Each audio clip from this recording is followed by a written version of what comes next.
Today we're taking a look at non-full self-drive software update 2022.36.5. Now there's a lot to go through with this update, so we're going to get right into it. But first, if you like this video, please hit the like button for me, as that really helps the YouTube algorithm. So if you're new to Tesla and new to updates, if you're here and you want to see what your release notes are, what came with the update, go to Software tab, then go over here to the release notes, press that, and it's going to pull up all the release notes for that specific update. Now, some of these updates came with a little bit previous older update, but we're going to talk about the 2022.36.5 and what we're talking about here. So for the very first one, we have the Energy app update. And here's what it says. Learn more about your vehicle's energy consumption with the updated Energy app. You can now monitor the amount of energy used while driving and parked, see how much energy is consumed by different vehicle components, driving behaviors, and environmental conditions, view energy used in comparison to trip projection and battery indicator, and receive personalized suggestions for using energy more efficiently. So now what this is referring to is the Energy app on your car itself, not on the Tesla app. It's a little misleading there.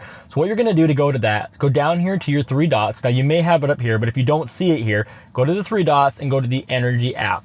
Click on that and you're going to see the new updated version of this now. So you can see that you got driving, you got climate, battery condition, elevation, and then everything else all being shown right there on that screen. It's really quite nice looking. It shows you your previous trip, where you went, and the arrival percentage. And you got this nice graph showing, you know, how it all went through. So right now we're on drive, so it's showing the consumption while driving. After that, you go over here to park, and it's showing how much is being consumed here, us just sitting here parked. And then you have the consumption map that we're used to seeing. Now let's go through an example here of how this works. So I've got a new destination in here to In-Town Granite, and everything is clean and fresh. So it's telling us here, they know the location. We got the live projection of what the percentage of the battery is going to be when we get there.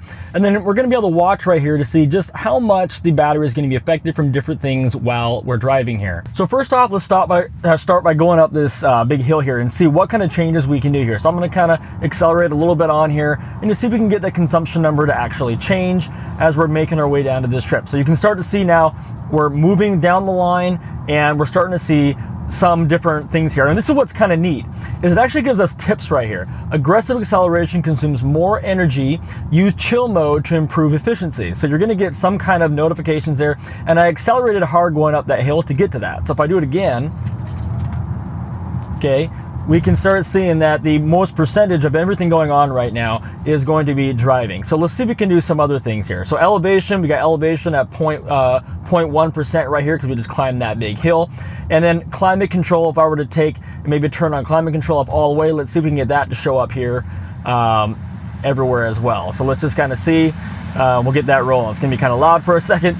And I really like this because I love being able to see what is actually being used on my battery. And we just went through and we looked at an update recently on a different device that showed us these things. I was really excited to see when it actually finally came back to this. So anyway, I'm going to turn the climate back off because that's just really loud. Also, one thing that I don't know is new or not, but I haven't noticed it before, is where they put the instructions now. It's now in a nice little square box up here for you when you have this map open. You watch, if I were to pull this back up again, this appears back up here versus it just kind of being printed right here, kind of hard to see. It's now showing itself up there, which I think is a really nice update there. So let's get back to the Energy app right there. Also, one thing to point out is that they're going to have this portion down here that says, right now it says 0% less than trip projections. So it's going to tell you what the original projection is versus what the change was against the original projection. So if I'm driving a lot more aggressively or less aggressively, more chill, we could see that stay green, like it says 0.1% more trip projection. So far I'm outperforming what it originally said I was going to do. Mostly because I've been going downhill here for a while, and as I go down this hill, it's going to probably add even more. But that will also be red if you're doing worse than the original projection. So it's pretty great. And you can see here that on this right here, I'm actually below the projected line for consumption, which is why it's showing a surplus of energy there. So that's really cool. I love this. This is really neat. I love seeing stuff like this. It really makes a big difference. So yeah, you can start to see these numbers changing down here as different things are being used to consume it. And of course, if I were to hit park, it's not going to show anything because I'm not parked. And obviously there's nothing to show for that yet. But if I were to park, say at the store or something, the car was sitting there, maybe using climate control to keep the car at a certain temperature while I'm parked, you're going to see the climate using some of that in park which is another update that we're going to talk about here next. Also, I'll point out that when I clicked over here to rate, you can see the chart actually changes a little bit there. The trip one is showing your specific trip that you're on. You can go to current drive, since last charge. You can change some of this stuff up here when you're on the rated side. But down here it says going uphill cost 0.7% and going downhill saved 0.4% since last charge. So it gives you some really good information that we just didn't have before. Okay, so next, cabin overheat protection. And this is what I was talking about earlier. So what this is when you park your car and the temperature gets too hot outside that the car inside starts getting kind of dangerously hot, can start maybe hurting some of your leather, or just make it really uncomfortable. You can now have a little more control over what the car does for that. So what it says is choose the activation temperature for cabin overheat protection according to your preferences by tapping controls, safety, cabin overheat temperature. So we go into the settings here, we go into safety, and right here you can see that it says cabin overheat protection, where you have either off, no air conditioning, or on. So I have it set so it will use air conditioning to get it down to the temperature. Approximate activation temperature, I have it at 100. So if I wanted to change it to 95, now the temperature is gonna, the car's gonna kick on sooner. To try to keep the car at 95 degrees, it can use up a lot more energy, which will then display on that previous energy option right here under climate control. So you'll see those effects right there for the trip. And so all that will be a part of it. So that's really nice that we have that setting now, because I think more options is always better to keep the car more customized to what we like. Next up is the Tesla app. There are actually some improvements with the Tesla app, which are really great. Now you can view additional media player details and ETA to a destination when a route is active from the Tesla mobile app with version 4.13. So here's what that looks like.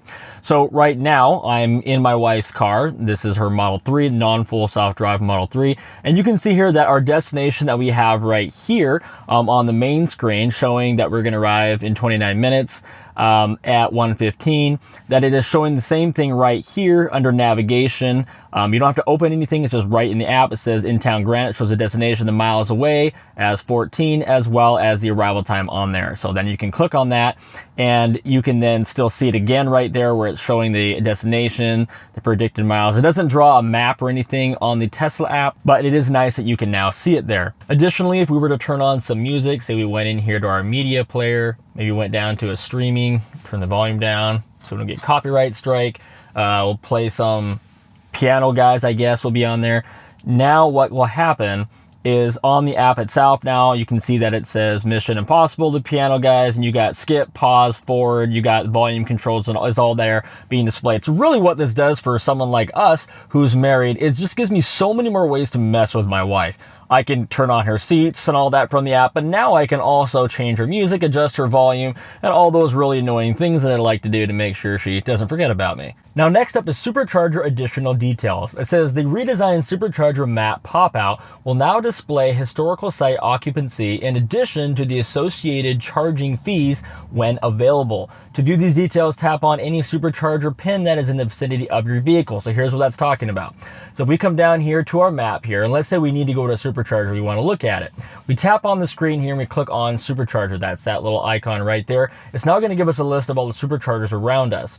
So let's say we want to look at this one here in Issaquah. Okay, we just tap on it, and now what it's showing us are the different fees of the different times of day when you charge. So if we were to charge before 10 a.m., we would be charging, $24 cents. Okay, where over here it's 24 as well, but in this hot time in the middle of the day here, you can see the peak hour right there. It's showing at 48 cents. Also on the top here, it says less than 5 minutes wait time, which is super nice in that there are 8 stalls there currently. Additionally, you can look down here for different things around. Maybe you want to find some coffee in the area while we're there. You can kind of set up a little plan there, and you can just basically add it to your route. And so it also tells you what the waiting fees are. So, or I guess they call them idle fees. So if you were to walk away to that coffee shop, say, and say you stayed there long past where your car was done charging, the idle fees is what that's called, is up to $1 per minute you'll be charged while your car is not actually using the Supercharger. It's a way to keep people from not parking there when they're not actually charging their vehicles. And this is something that is not shown on the Tesla app. So when you click on one there, you do not actually see it.